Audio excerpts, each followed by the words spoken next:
专访杨紫，通过麦承欢，我更加理解女儿这个身份。初识杨紫是在2005年首播的家庭情景喜剧《家有儿女》中，扎着高马尾的小雪因其聪明机灵的形象，给荧屏前的观众留下深刻印象。近日，《承欢记》在央视8套黄金档开播，杨紫在剧中出演上海里弄人家的女儿。从小雪到麦承欢，杨紫变了吗？小雪和麦承欢的确不太一样。家有儿女的整体氛围是温馨快乐的，小雪的童年无忧无虑，所以她更多展现出来的是活泼外放、天真无邪、古灵精怪的一面。接受解放日报上官新闻专访，杨紫的话匣子从2个女儿之间的不同打开。随着我逐渐长大，发现很多家庭不是这样的，很多女孩和妈妈会因为生活里的各种事情而争吵，有工作，有婚姻，有女孩子该怎么在这个社会生存。越吵，彼此越不理解，越不知道问题出在哪。又因为割不断的血缘，他们只能冷战、逃跑，逢年过节也躲避回家。麦承欢就是其中一员。承欢记一开篇就点出麦家的家庭模式：一个强势的妈妈，和稀泥的爸爸，以及听话的乖乖女与弟弟。何赛飞饰演的妈妈刘婉玉习惯掌控一切，包括女儿的恋爱与婚姻状况。已经工作且成年很久的麦承欢，就连恋爱细节都要被妈妈追根究底。这样的麦家和中国很多普通家庭一样，亲子关系温馨密切，但2代人之间也因为观念差异存在难以调和的矛盾。承欢的家庭在上海不算特别富裕，一家4口人挤在弄堂的小房子里，屋子不时漏水。上大学的弟弟连自己的房间都没有，只能睡在阳台的行军床上。爸妈指望拆迁来改变生活，条件虽然贫苦，但胜在温馨亲密。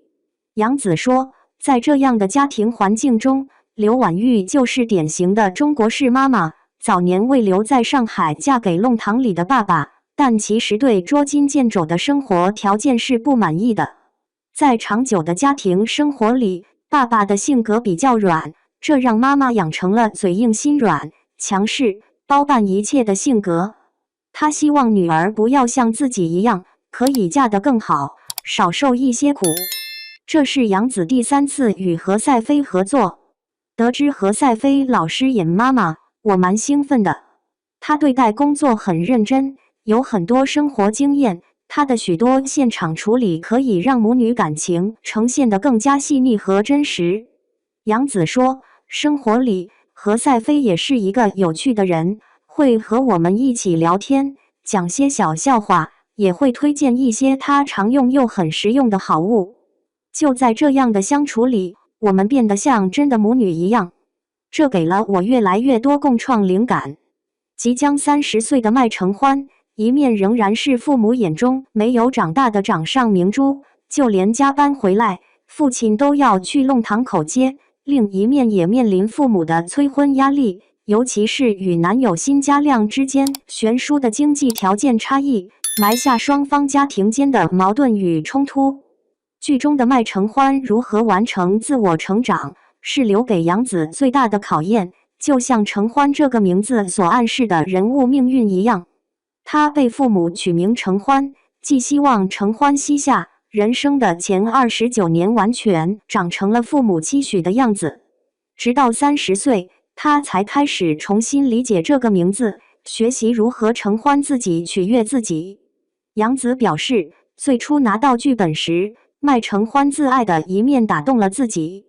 在杨紫看来，受强势母亲的影响，麦承欢在性格上曾习惯性的向人妥协，为人奉献。这既体现在家庭中，也体现在麦承欢对待男友、同事的态度上。从帮男友做家务，给同事带食品，他几乎都是一边倒的选择付出。杨紫形容，相比于小雪的无忧无虑，承欢有了更多现实成人的无奈，他活得没有自我，也并没有那么开心。这个故事讲述的就是承欢不知道怎么去面对这种不适感，学会自洽。承欢记让我对女儿这个身份有了更深的认识和思考。在最新剧情中，有一段麦承欢的独白在网络上刷屏了。麦家与辛家商议婚事，但自觉条件优渥的辛家并未给麦家父母应有的尊重。面对辛家的刁难，杨紫饰演的麦承欢落落大方，有理有据，不卑不亢地表明了自己的态度。这一幕，麦承欢在成长，而成长这个主题也贯穿承欢记始终。包括后期麦承欢妈妈骗他参加订婚宴，他终于直面与母亲的矛盾，这些都意味着角色的转变。在家庭影响下，承欢成为一个乖乖的便利贴女孩，凡事按照妈妈的安排去做，努力活成妈妈希望的样子，凡事忍完再忍，忍无可忍，重新再忍。当这种强势的爱逐渐变成肆无忌惮的控制和束缚，承欢终于渴望叛逆一次，跳脱出之前听之任之的听话模式，尝试和妈妈建立自己的边界，按照自己的意愿去改变，去过自己的生活。剧情展现的就是这个脱敏的过程。杨紫说，在杨紫看来，这部家庭群像生活剧最有趣的地方在于，他用轻松幽默的方式探讨了一个现实的话题，一个习惯自我牺牲的母亲和一个善于内疚妥协的女儿要如何相处。